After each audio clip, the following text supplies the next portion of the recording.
সুপ্রভাত বন্ধুরা, কেমন আছো তোমরা সবাই? আমাদের গল্পকথার নতুন আরও একটি ভিডিওতে তোমাদের সকলকে জানাই স্বাগতম। আশা করছি তোমরা সকলে খুব ভালো আছো, সুস্থ আছো, আর আমরাও বেশ ভালো আছি।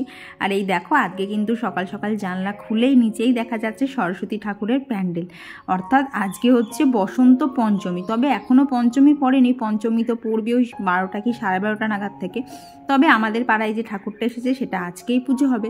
তবে এইবার তো সরস্বতী পুজো দুদিনে পড়েছে, আজকেও কিছুটা হবে, কালকেও কিছুটা হবে। তবে পাড়ার সবাই মিলে বললো আজকেই করবে, তো সেই মতোই সমস্ত আয়োজন করা হয়েছে। তো পুজো যতক্ষণ হবে তখন ওখানে তো যেতেই হবে, তো সেই জন্য সকালবেলা উঠে না সমস্ত কাজগুলোকে আগে সেরে নিতে হবে। বিয়ের পর দেখবে আমাদের হাউসওয়াইফদের উৎসবের দিন বলে কিন্তু কোনো আলাদা দিন হয় না, উৎসবই থাক আর যাই থাক, সেই সংসারের জোয়ার টেনে তারপরেই কিন্তু সেই আনন্দে মেতে উঠতে হয়। আর জানো তো, আজকে দেখি সকালবেলা একটা গাছে নীলকণ্ঠ ফুলও ফুটেছে। অনেক দিন পরে এই মরা গাছটায় একটা ফুল ফুটলো। কি বলতো, গাছটার না পাতা সমস্ত ঝরে গেছে, তাও যে ওই গাছটায় একটা ফুল ফুটেছে আজকে, মানে আজকের দিনে, সেটাই ভীষণ ভালো লাগলো। তো দেখলে তো গাছে পুরো ছাদ ভর্তি ভর্তি ফুল, আর গোলাপ গাছে প্রচুর গোলাপও ফুটেছে। তো আজকে যেহেতু সরস্বতী পুজো, তো সেই জন্য গোপালকে আজকে একটা সুন্দর দেখে জামা পরিয়ে দিলাম। আর জানো তো, আজকে ভেবেছিলাম যে হলুদ জামাই পরাবো, কিন্তু গতকাল না সমস্ত ঠাকুরের জন্য এই যে হলুদ গাঁদা ফুলের মালা নিয়ে এসেছি, তো সেই জন্য না গোপালকে আর হলুদ রঙের জামা পরালাম না। তাহলে কি হবে বলো তো, ওই হলুদ জামা আর হলুদ মালা দুটো মিশে না কেমন যেন লাগবে আর কি, কোনোটাকেই ঠিকঠাকভাবে বোঝা যাবে না। তো সেই জন্য গোপালকে একটা অরেঞ্জ কালারের জামা আর হলুদ মালা পরিয়ে সকালবেলা পুজোটা দিয়ে নিলাম। দিয়ে এইবার ওপরে এসে বলতে পারো এইবার আমার চলবে হচ্ছে এক নিঃশ্বাসের কাজ। অন্যদিন তো তাও ধরো টিভিতে গান চালিয়ে দিয়ে কাজ করি, তবে আজকে এতটাই তারা না, ওই গানের তালে তালে কাজ করার মতো সময় নিয়ে প্রচণ্ড স্পিডে কাজ করতে হবে। তো সবার প্রথমে যেটা থাকে সেটা হচ্ছে বেডটাকে ভালোভাবে ক্লিন করে নেওয়া। আর দেখবে পুজোকালের দিনে কিন্তু এরকম বেশ ভালোভাবে বিছানাটা গুছিয়ে রাখতে ভালো লাগে। তবে জানো তো, আজকে ভেবেছিলাম যে বিছানার চাদরটা চেঞ্জ করে দেবো, কিন্তু বাইরের অবস্থা আর কি ওয়েদারের অবস্থা এতটাই বাজে, সেসব দেখে না বিছানার চাদরটাকে চেঞ্জ করতেই ইচ্ছা করলো না। আর আমার একটা অভ্যেস আছে, এই যে বিছানার চাদরটাকে না আজকে তুলে সেটা রোদ নেই বলে দুদিন ফেলে রেখে জড়ো করে রাখবো, তারপর কাচবো, সেটা না আমার একদম ভালো লাগে না। তো আশা করছি যতদিন একটানা রোদের দেখা পাওয়া যায়নি, আগামী 2-3 দিনের মধ্যে পাওয়া যাবে। তো আজকে না তুলেও অসুবিধা নয়, আগামী 2-3 দিনের মধ্যে তুলে ওটাকে আবার ঠিক করে নেব। আর এই দেখো, সেই যে ফ্রিজের কভার আর টেবিলের কভার, সেগুলোকে আর তো পাতাই হচ্ছে না, আজকে ঠিক করেছি পেতে তারপর ছাড়বো। কি বলো তো, বাড়ির সামনেই পুজো, তো আর ঘটনার তো কেউ না কেউ যদি চলে আসে আর এসে যদি তখন দেখে যে টেবিলটার ওই রকম অবস্থা, খুবই বিশ্রী লাগবে। তো ঠিক করেছি আজকে এগুলো করবো। আর এই দেখো, কালকে বাজারে গিয়ে না এই দুটো রুমালও নিয়ে এসছে ওই কিচেনে ইউজ করার জন্যে। প্রথমে না ভেবেছিলাম টাওয়াল নেব, কিন্তু দেখলাম জানো তো টাওয়ালগুলো একটু মোটা, তো চট করে না শুকোতে চাইবে না, কিন্তু এই রুমালগুলো পাতলার মধ্যে আছে, এতে হাতও মোছা যাবে, আবার অনেক কাজও হবে, তো সেই জন্য এটা নিলাম। আর এই যে ওয়াশিং মেশিনের এই কভারটা কিনেছি, তো এটার দাম দেখো লেখা আছে 220 টাকা, তো 220 টাকা নেয়নি, 200 টাকা মতনই নিয়েছিল। তো তোমরা অনেকেই জিজ্ঞেস করো কভারগুলো কোথার থেকে কিনি, কীরকম দাম নেয়। তো কিনেছি বলতে তো মানে রানাঘাটেরই নর্মাল একটা দোকান থেকে কিনেছি, আর দামটা তো দেখিয়েই দিলাম কত নিয়েছে। আর কালকে আরও একটা জিনিস কেনা হয়েছে, দাঁড়াও এদিকে জানলাটা খুলে নেই, তারপরে তোমাদের দেখাচ্ছি। এই দেখো, গতকাল বাজারে গিয়ে এই ট্যান ক্লিয়ার ক্রিমটাও কেনা হয়েছে অরিশের, তবে এটা একদমই আমার জন্য না, এটা হচ্ছে কৌশিকের জন্য। তো ও তো প্রচণ্ড বাইরে বাইরে ঘোরে, তো ওর মুখটাতে ভালোই ট্যান পড়ে যায়, তো সেই জন্য ও এইটা ইউজ করে। জানো তো, ভীষণ ভালো কাজ দেয়, কারণ দেখবে আমরা মেয়েরা যতটা স্কিন কেয়ার করি, ছেলেদের কি পক্ষে কিন্তু অতটা করা সম্ভব হয় না। তো প্রত্যেক দিন রাত্রে না আগে নিভিয়াটা ইউজ করতো, তো ওকে বললাম যে নিভিয়াটা ইউজ না করে একটা ট্যান ক্লিয়ার কোনো ক্রিম ইউজ করো, তাহলে দেখবে স্কিনটা আর আগের মতো ট্যান পড়া থাকবে না। তো জানো তো, এইটা ইউজ করে ওর ভীষণ উপকার হয়েছে আর কি। একটা কন্টেনার তো দেখলে শেষ হয়েছে, এটা আবার নতুন কন্টেনার আনা হয়েছে। তো তোমাদের যদি কারোর প্রয়োজন পড়ে তোমরা ইউজ করতে পারো, এটা ছেলে মেয়ে কিন্তু উভয়ই ইউজ করতে পারে, আর খুব ভালো কাজ দেয়। আর স্পেশালি কী বলো তো, এটা না নাইট ক্রিম, তো যাদের দিনের বেলা সময় হয় না স্কিন কেয়ার করার, তো তাদের ক্ষেত্রে তো রাতটাই একদম বলতে পারো মোক্ষম টাইম, তো তখন যদি এটা ইউজ করা যায় জানো তো বেশ ভালো কাজ দেয়। আর এই যে উপরের কাজ ছেড়ে নিচে এসে দুজনের জন্য 2 কাপ চা বানিয়ে খেয়ে নিয়েছি, আর তারপর কৌশিক গেছিলো বাজারে, আর আমি চলে এসেছি রান্নাঘরে। তো তোমাদের সাথে তো শেয়ার করেছিলাম গতকাল বাজারে গিয়ে সজনে ফুলগুলো আনা হয়েছে, তো সেইগুলোই আজকে হচ্ছে রান্না করব। তবে আগের দিন তো বড়া করেছিলাম, তবে না আজকে আর বড়া করবো না, আজকে ভেবেছি একটুখানি চচ্চড়ি করব। আর দেখো এই এতগুলো ডাঁটির থেকে ওই কটা ফুল বেরিয়েছে, ভাগ্যিস নিচের দিকে এতগুলো ঝুড়ো ফুল পেয়েছিলাম। কি বলতো ওই দাদার কাছে না বেশ কিছু ঝুড়ো ফুলও ছিল আবার ডাঁটিও ছিল, তো বলেছিলাম যে মিক্স করে দিতে, তো সেইভাবেই দিয়েছে। তো এর মধ্যে আরও যা যা নোংরা ছিল আর কি কাঠি মতো থাকে না, সেগুলোকে সমস্তটা ছাড়িয়ে ভালোভাবে পরিষ্কার করে নিয়েছি। আর এই দেখো এখানে সজনে ফুল আজকে করবো হচ্ছে আলু বেগুন আর শিম দিয়ে একটা চচ্চড়ি, হ্যাঁ সাথে অবশ্যই বড়ি দিতে হবে। আর এখানে হচ্ছে কিছুটা মটরশুঁটি আমি পেস্ট করে নেব, আর অবশ্যই এর সাথে পেস্ট করার জন্য মানে পেস্ট করার সময় দিয়ে দেবো হচ্ছে আদা আর কাঁচা লঙ্কা। তো তোমরা কি গেস করতে পারছো এটা দিয়ে কি করা হবে? তো তোমরা যেটা গেস করছো আমার মনে হয় অনেকেই গেস করে ফেলেছো, কারণ শীতকালে প্রত্যেকের বাড়িতেই কম বেশি এটা হয়ে থাকে। তো আমার তো সব দিন করার সম্ভব হয় না, এই কৌশিক বাড়ি থাকলে হয়, না হলে হয় না। তো আজকে বানাবো হচ্ছে মটরশুঁটির কচুরি। তো সেই জন্য দেখো তেলের মধ্যে একটু হিং ফোড়ন দিয়েছি, দিয়ে যে মটরশুঁটির পেস্টটা বানিয়েছিলাম তো সেইটা দিয়েছি, দিয়ে এখানে একটু নুন একটু মিষ্টি দিয়ে দিয়েছি, ব্যাস আর কিছুই লাগবে না। এইবার এটাকে আগে একটুখানি মানে নাড়াচাড়া করে শুকিয়ে নেবো, তারপর এটাকে একটা বাটির মধ্যে তুলে রেখে দেবো।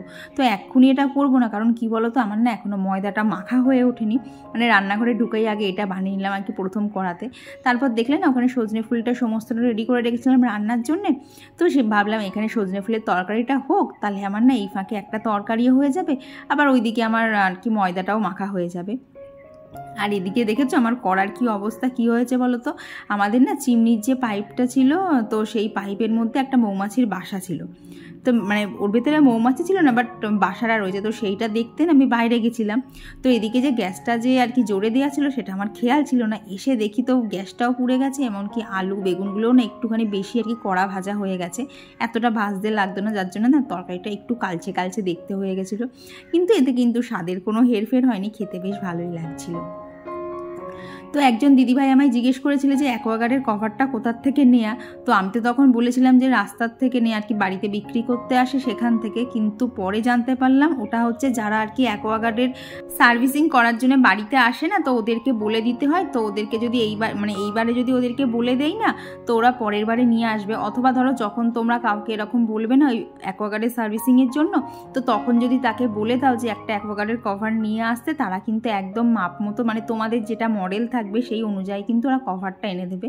তো কৌশিক তো আমাকে এই অবধি বললো, বাট এর বাইরেও যদি কিছু থাকে আমার বিশ্বাস করো জানা নেই। তো এইদিকে দেখো কচুরির পুর ভরে কচুরি কিন্তু একদম ভাজা স্টার্ট হয়ে গেছে। তো আজকে নতুন রান্নাঘরটায় আমি বললাম তাহলে একটা সাইডে দাঁড়িয়ে দাঁড়িয়ে আমি সমস্ত কচুরিগুলো বেলে দিই, আর কৌশিক আর কি ভেজে নিচ্ছে।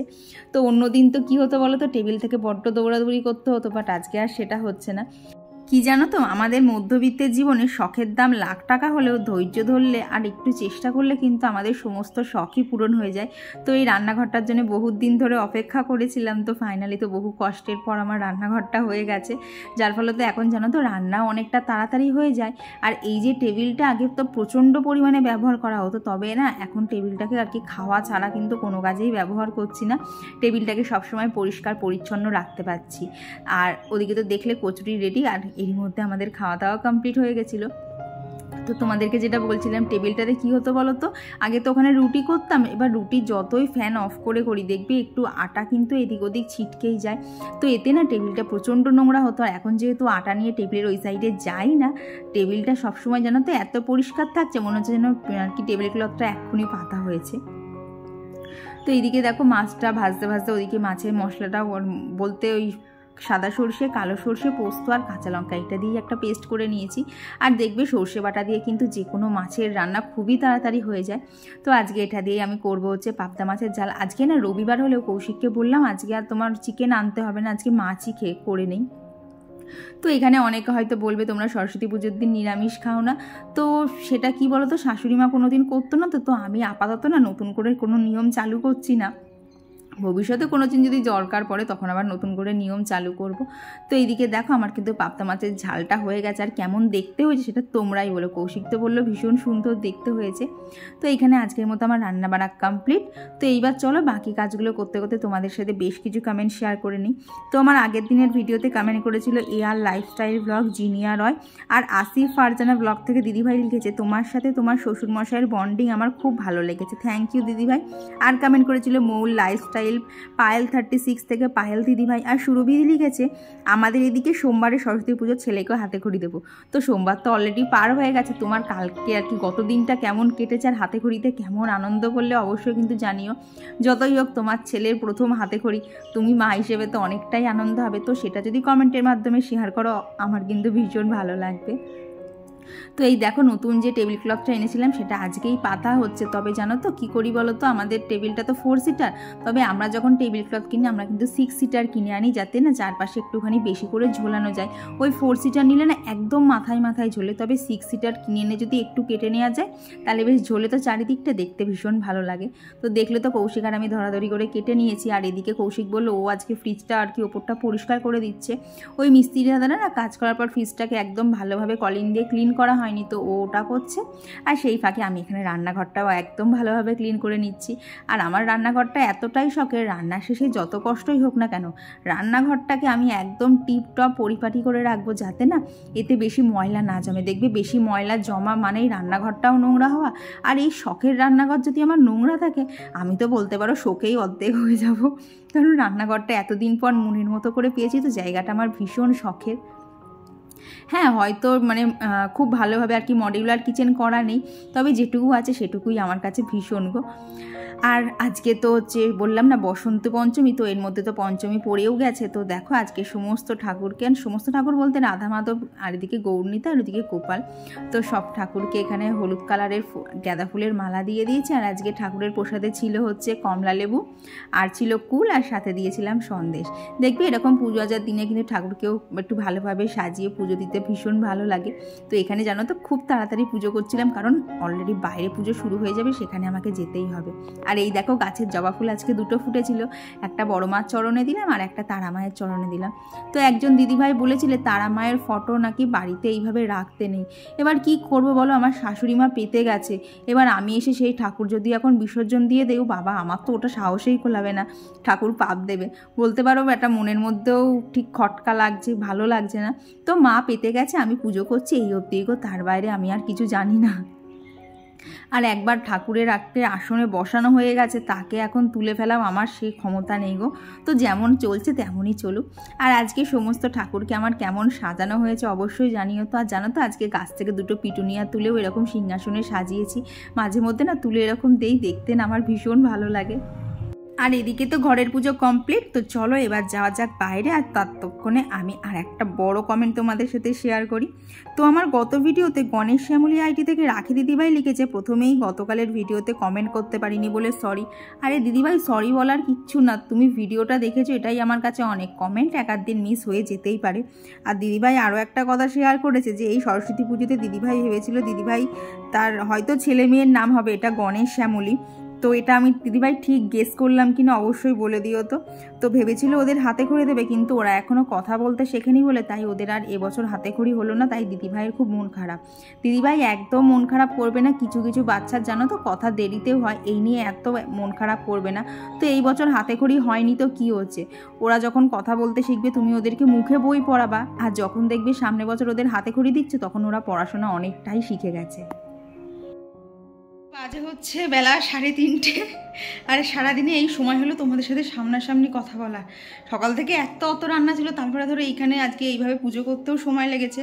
আর না দুপুরের পুজো তোমাদেরকে তো বললাম আমি সচরাচর শেয়ার করি না, কি বলো তো এইভাবে পুজো করতে গেলে তো সময়টা বেশি লাগে, আর বারবার ক্যামেরা সেট করতে গেলে অনেকটা সমস্যা হয়। তো তারপর বেশ না হলেও এদিক ওদিক করে আধ ঘন্টার মতো বাইরে গিয়ে বসেছিলাম, মানে যাচ্ছি আসছি দেখতেই তো পাচ্ছি একদম বাড়ির সামনে। তো এখন আর কেউ নেই, এখন দুজন কাকিমা না জেঠিমা কি জানি কি হয় সম্পর্কে আমার না সব গুলিয়ে যায়। তো ওরা বসে গল্প করছে, আমরা একটু পরে যাব, কারণ এখন একটা সিনেমা চালাবো, মানে আমি একটা সিনেমা কৌশিক একটা সিনেমা, আজ 4 দিন ধরে দেখে শেষ করতে পারছি না, এই হচ্ছে অবস্থা। তবে তখন তো স্নান করে সমস্ত স্কিন কেয়ার কমপ্লিট হয়ে গেছিলো, শুধু এই বডি অয়েলটা ইউজ করা বাকি ছিল। হাতগুলো দেখো এখন কেমন সাদা সাদা, না ক্যামেরায় বোঝা যাচ্ছে না, কেমন যেন মানে সেই সাদা সাদা কী সব দাগ ওঠে না, তো ওই জন্যই তেলটা হাতে নিয়ে দাঁড়িয়ে আছে আর কি, ক্যামেরাটা রেখেই আগে তেলটা মাখবো তারপর অন্য কথা। তো চলো এখন পরে দেখা হচ্ছে, কারণ বিকেলেও মানে বিকেল সন্ধ্যে রাত সব দিয়ে ওটা লেন্দি প্রোগ্রাম আছে। তো চলো এখন একটু রেস্ট নিয়ে নিই। আর এরপর তোমাদের সাথে দেখা হচ্ছে আবার সন্ধেবেলা। তো এখানে একটু সাজুগুজু করে ঠাকুরের এখানে কি মণ্ডপের সামনেই বসেছিলাম। তো দেখো কৌশিকটা এতবার বলছে একটুখানি তাকাও, তাকাচ্ছে আর না। তো বহু বলার পর একবার দেখো যেই না তাকিয়েছে, দেখো এখন অবধি তাকায়নি, তো যেই না তাকিয়েছে একটুখানি তোমাদের সাথে স্মাইল দিয়েই দেখো আবার ফোনের মধ্যে ঢুকে পড়লো। এইসব মানুষের সাথে বসে গল্প করেও শান্তি নেই, এরা ফোনকেই বেশি ভালোবাসে। তো এই দেখো এই হচ্ছে আমাদের সরস্বতী মায়ের মূর্তি। তো আর কমেন্ট করেছিলে জ্যোতির লাইফস্টাইল, ঝর্ণা এজেন্সি, সুহানা খান, রুমা ব্লগস আর ঈশিতা মিত্র দিদিভাই। এখন হচ্ছে বেরোবো, বাজে হচ্ছে 8:10। তো সোয়েটার জানো তো প্রথমে ভেবেছিলাম পরতে লাগবে না, তো দেখছি বাইরে না এখন হালকা হালকা ঠান্ডা লাগছে, আর যেখানটা যাবো একদম তো ফাঁকা মাঠের মধ্যে, তো সেই জন্য সোয়েটারটা পরলাম। আর সোয়েটারটা দেখো কীভাবে পরেছি। তো এই সোয়েটারটা না এখানে বোতাম সিস্টেম করা আছে, তো দেখলাম বোতামটা দিলে না বড্ড আর কি দমবন্ধ লাগছে। তো কি করেছি বলো তো, দেখো এই দুটো বোতামকে লাগাইনি, আর এইটাকে এইখানটা এইভাবে ভাঁজ করে দিয়েছি, আর এই সাইডটাকে এইভাবে ভাঁজ করে দিয়েছি। দেখো ঠিক একটা মানে ওই কি যেন বলে জ্যাকেট না, দেখো ঠিক একটা মানে ব্লেজারের গেট আপ চলে এসছে। তো কীভাবে পরা যায় ভাবছিলাম, তো ভাবলাম এইভাবে পরি, দেখতে বেশ একটু অন্যরকমও লাগছে। আর যেহেতু না ব্ল্যাক কালারের একটু বেশ ব্লেজার টাইপসের গেট আপ এসছে, তো বেশ ভালো লাগে। নাহলে এই সোয়েটারটা আমার সচরাচর না পরতে ইচ্ছা করে না। এই মানে দুদিকে যে এইটা কি বলো কলারটা রয়েছে না, বড্ড আমার ঘাড়ে লাগে। তো যাই হোক পরে ফেলেছি, মানে গরম মানে এতটা শীত নেই, তো ঘরের মধ্যে এটা পরে থাকা যাচ্ছে না, বাট বাইরে গেলে একটু লাগছে। তো এখন যাচ্ছি মেলায়, তো চলো তোমরাও আমার সাথে চলো। তো তোমাদেরকে গত ভিডিওতে শেয়ার করেছিলাম যে আজকে খাদ্য মেলায় আসার ইচ্ছা আছে, তো সেই মতো কিন্তু চলেই এসেছি। আর আজকে দেখো চারপাশটা কিন্তু বেশ ভালো জমজমাট, তবে আমরা তো এসেছি 8টার পরে, তাই অনেকটা ফাঁকা হয়ে গেছে। বাট এখানে বিকেলবেলার দিকে বেশ ভালো ভিড় ছিল। আর দেখবে অত ভিড়ের মধ্যে কিন্তু ঘুরে ঘুরে খেয়েও ঠিক পোষায় না, তবে একটু ফাঁকাতে এসেছি এটাই ভালো। তো এখানে এসে কৌশিকের দুজন বন্ধুর সাথেও দেখা হয়ে গেছে। দেখো এখন ওকে ডাকছি ফটো তোলার জন্য, সেদিকে আসারও তাল নেই, ও নিজের তালেই মত্ত হয়ে আছে। আর আজকে ওদের সবার সাথে দেখা হয়তো ভীষণ ভালো লাগলো। আর জানো তো আজকে যে ওদের সাথে দেখা হবে সেটা তো মানে আমাদের কল্পনার বাইরে, হট করেই দেখা হয়ে গেছে। আর আমার সাথে যাকে দেখলে ওর নাম হচ্ছে স্বর্ণালী। জানো তো ওর আর আমার বিয়ের দিনের ডিফারেন্স হচ্ছে মাত্র 2 দিন, মানে ওর যে তারিখে বিয়ে হয়েছে আমার তার একদিন পরেই বিয়ে হয়েছে, যার ফলে তো না আমাদের অ্যানিভার্সারিটা জানো তো ভীষণ কাছাকাছি। তো এখানে অনেক খাবার দাবার ছিল, তবে সারাদিন এত হই হুল্লোড় করে না খেতে ইচ্ছা করছিল না। তবুও খাদ্য মেলায় এসেছি, আর কিছু না খেয়ে বাড়ি যাবো এটা তো হতেই পারে না। তো এখানে নেওয়া হয়েছিল সন্দেশ, আর এরই মধ্যে মাও এসে আমাদেরকে জয়েন করে নিয়েছে। তো এইবার আমি, মা, কৌশিক আর মানে ওরা একটু ওদের মতো ঘুরছিল, আর এখানে মাকে যেহেতু নিয়েছি তাই মাকেও তো একটু ঘুরে ঘুরে সমস্তটা দেখাতে হবে, তাই আমি, মা আর কৌশিক চলে এলাম এইদিকে। তো আর কেন বলো তো আরও ওরা আসলো না, কারণ ওরা আজকে সবাই নিরামিষ, আর আমাদের যেহেতু আমিষ, তো সেই জন্য আমরা এই সাইডটাতে চলে এসেছিলাম। তো এইখানে তো দেখো খাবার দাবার প্রায় সব শেষের দিকে। তো এইখানে অনেক কাবাব, ফ্রাই এইসবই ছিল, তবে ওই যে বললাম সারাদিন এত হই হুল্লোড়ের পর না খেতে ইচ্ছা করছিল না। তো এখান থেকে আমরা নিয়েছিলাম হচ্ছে চিকেন ড্রামস্টিক, আর পরে নিয়েছিলাম হচ্ছে চিকেন কষা, চিকেন এই কারি টাইপসের, আর তার সাথে ছিল হচ্ছে ফ্রাইড রাইস। তো এই হচ্ছে আমাদের খাদ্য মেলার অবস্থা। আগেও তো জানো এখানে 2 বছর হয়েছে, তবে আমি তো এখানে থাকতাম না তাই আসতে পারিনি, তবে এইবার এসে আমার ভীষণ ভালো লাগছে। ও চলো তোমাদের সাথে আর একটা কমেন্ট শেয়ার করি। তো আমার গত ভিডিওতে দেবনন্দা হাজরাদি বলেছে জঙ্ক অয়েলটা 2 দিন ইউজ করলাম, আরও কয়দিন ইউজ করি তারপর বলবো কেমন। হ্যাঁ গো দিদিভাই অবশ্যই জানিও, কারণ আমি যখন তোমাদেরকে কোনো জিনিস সাজেস্ট করি না সেটা প্রথমে আমি ইউজ করি, তারপরেই তোমাদেরকে বলি। বাট কখনো কখনো যদি সেটা কারোর ওপর একটুখানি উল্টো এফেক্ট হয়ে যায় না, তখন আমার ভীষণ খারাপ লাগবে। তো দিদিভাই তোমাকে রিকোয়েস্ট করছি তুমি কিন্তু অবশ্যই ইউজ করে জানিও তোমার কাছে কীরকম বেনিফিট লেগেছে। আমার কাছে তো বেশ ভালোই লেগেছে, সেই জন্যই তোমাদেরকে বলেছি। তো বললাম না আজকে ড্রামস্টিক নেওয়া হয়েছে, তো এখানে মা আর আমি দাঁড়িয়ে দাঁড়িয়ে খাচ্ছিলাম। আর যে কৌশিককে বললাম একটুখানি ভিডিও করে দাও। কি বলো তো 2-3 জন থাকলে না বাইরে কি এটাই সুবিধা হয়, কাউকে একটা না ক্যামেরা ধরার লোক পায়, নাহলে না সবসময় ওই সেলফিতে সব কিছু দেখানো সম্ভব হয় না, বাট ব্যাকে করলে ভিডিওগুলো খুব সুন্দর আসে। তো এখানে তো দেখছি অনেক খাবারই ছিল, তবে সব খাবার খাওয়ার ইচ্ছা ছিল না, আর কিছু কিছু খাবারের সত্যি কথা বলতে দামটা একটু বেশি ছিল, তো সেই জন্য ইচ্ছা থাকলেও ওগুলো নেওয়া সম্ভব হয়নি। আর ঈশিতা মিত্র দিদিভাই লিখেছে যে জোভিসের হেয়ার টনিকটা ইউজ করার পর আমি তো বলেছিলাম শ্যাম্পু করতে, বাট বটলে ওটা লেখা নেই। হ্যাঁ গো, সেটা আমিও দেখেছি, ওটা বটলে লেখা ছিল না। কিন্তু আমি যে দিদির দোকান থেকে নিয়েছি না, ওই দিদি আমাদের চেনা, তো দিদি বলে দিয়েছিল যে ইউজ করার পর শ্যাম্পু করতে খুব ভালো রেজাল্ট পাওয়া যাবে। তো আমিও সেই মতোই করি। তো বটলের কি লেখা আছে সেটাকে আমিও একটু না ইগনোরও করে গেছি। তো তুমিও একটু ইগনোর করো, দেখো ভীষণ ভালো রেজাল্ট পাবে। তো এই যে চলে এসেছি বাড়ি, আর ওই যে আমাদের পুজোর প্যান্ডেল। তোমাদের সাথে দেখা হচ্ছে বহুক্ষণ পরে। এখন বাজে হচ্ছে রাত 11:25, সমস্ত কাজ টাজ কমপ্লিট। তো আমি তো উপরে চলে এসেছি, তো কৌশিক এখনও আসেনি, কারণ হচ্ছে অ্যাকোয়াগার্ডে জল নেই। ও জল 5-7 মিনিট চালিয়ে তারপর আসবে, না হলে না কালকে সোমবার তো বাবা কারেন্ট যাওয়ার দিন, তাড়াতাড়ি ফোনটা চার্জ দিয়ে নিতে হবে। সোমবার এলেই জানো তো, এই জন্য আমার শ্যুট করতেও সমস্যা হচ্ছে। সোমবার এলেই এই 7টা 7:30 নাগাদ করে কারেন্ট যাচ্ছে, ওদিকে আস্তে আস্তে 10টা 10:30 বাজাচ্ছে। জানি না কালকে কতটা কি শ্যুট করতে পারবো। ও তো তারপরে তো তোমাদেরকে আর বলাই হলো না। তো তখন বাড়ি এলাম, এসে দেখলেন ওখানে সবাই ছিল, তো বেশ খানিকক্ষণ ওখানে গল্প টল্প হলো। তারপর বাপিকে খেতে দিলাম, তারপর আমরা খেলাম। খেয়ে এই ঘরে এলাম, স্কিন কেয়ারটাও কমপ্লিট করে নিয়েছি। তো এইগুলো আর না আজকের ভিডিওতে তোমাদের সাথে শেয়ার করতে পারলাম না, চলো নেক্সট ভিডিওতে শেয়ার করব। আর ব্যাপারটা হচ্ছে কি না, এটা বলতে গেলাম ভুলেও গেলাম। মানে এত ঘুম পেয়েছে না, কি মনে হচ্ছে বলো তো, তোমাদের সাথে কথাগুলো বলি বাট চোখটা এরকম বন্ধ করে কথা বলে যাই। চোখের পাতা দুটো এত ভারী হয়েছে, প্রচণ্ড পরিমাণে ঘুম পাচ্ছে। তো চলো বাকি গল্প আবার পরের ভিডিওতে হবে। আজকের ভিডিওটা এখানেই রাখছি। আর ভিডিওটা তোমাদের কেমন লাগলো অবশ্যই কিন্তু জানিও। তো চলো আজকের জন্য গুড নাইট, টাটা। আমার চোখ বন্ধ হয়ে যাচ্ছে, দেখা হচ্ছে আবার পরবর্তী ব্লগে। ততক্ষণ তোমরা সকলে খুব ভালো থেকো আর সুস্থ থেকো।